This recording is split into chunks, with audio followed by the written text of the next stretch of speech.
ไปดีเด้อสิคนเนาะช่วงนี้เอาจะไหลลงคลิปบ่อยๆในดงเนาะพร้อมเวลาว่างหลายเนาะนี่พ่อก็คือเก่านี่ต้นไห้ต้นเก่าเนาะ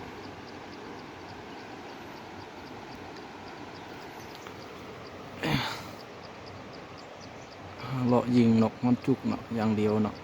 นกอื่นอาจจะบ่มีมันอยู่ไกลบ้านเนาะเดี๋ยวลองติดตามดูว่าจะมีนกเข้ามาบ่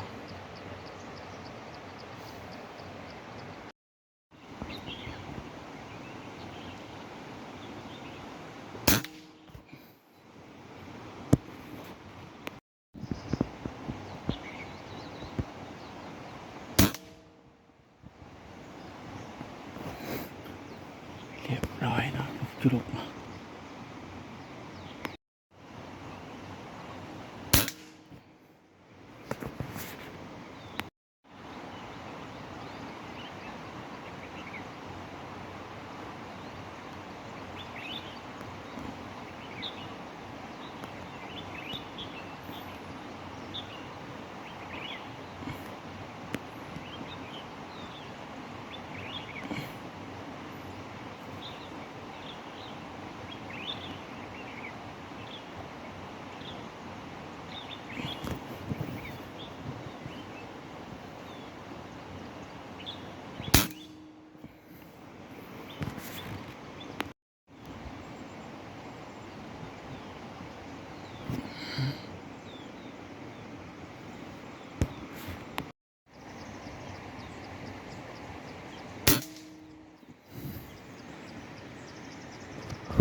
เก็บตัวว้าตัวกระจวน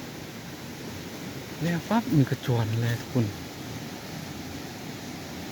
โอ้จะมาลองเป็นนกของฮอนจุก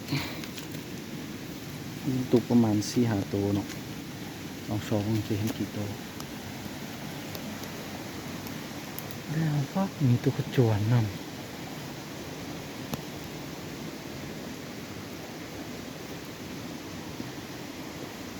นกจุกตุกเรือนกจุกเพิ่งจวนนกเล่าจัก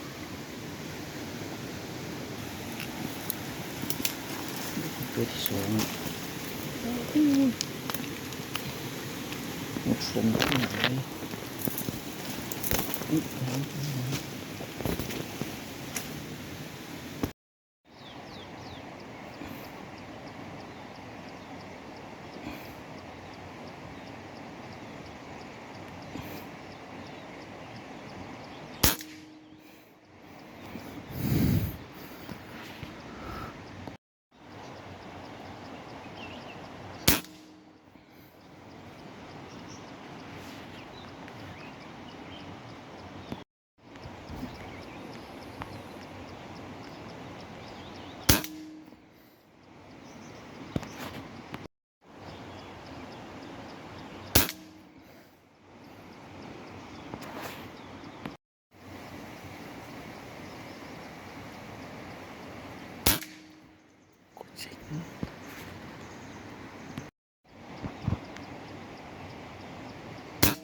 โลกฟ้า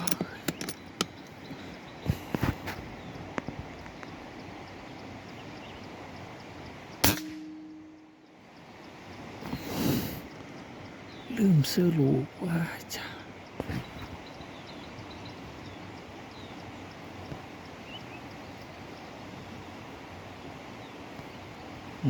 หายแล้ว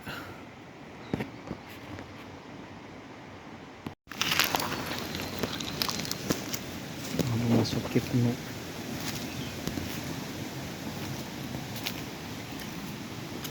นี่นะนกหอน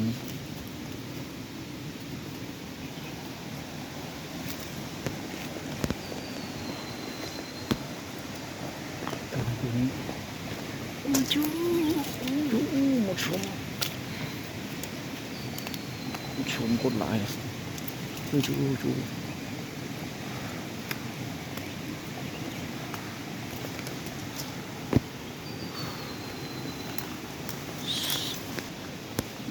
ที่สาม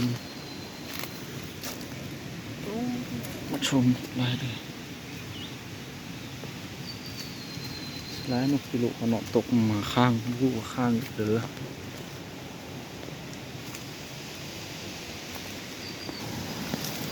อุ้ยสีนะ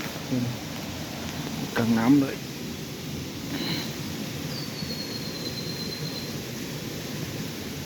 ที่ห้า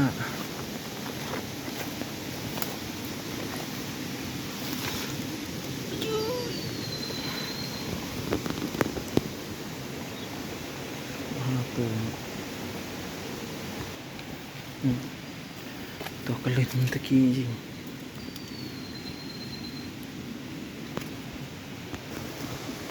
คิดว่าเจ้าไปเห็นนกจุลกเนาะมาข้างที่ถึงเนาะ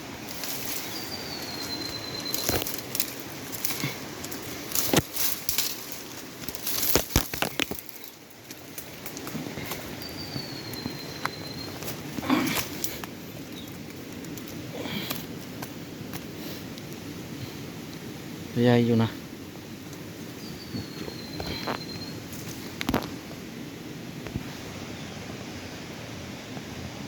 เนาะนี่ที่ว่าจะเลยกลับแล้วเนาะพอได้กินแล้วเนาะเอาซ้ำนี้ก่อนเนาะ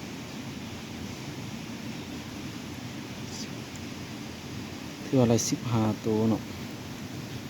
พออะไรอยู่เนาะคลิปนี้จะขอจบลงเพียงซ้ำนี้เนาะขอบใจเด้อ FC ทุกคนที่เข้ามารับชมเนาะขอบใจ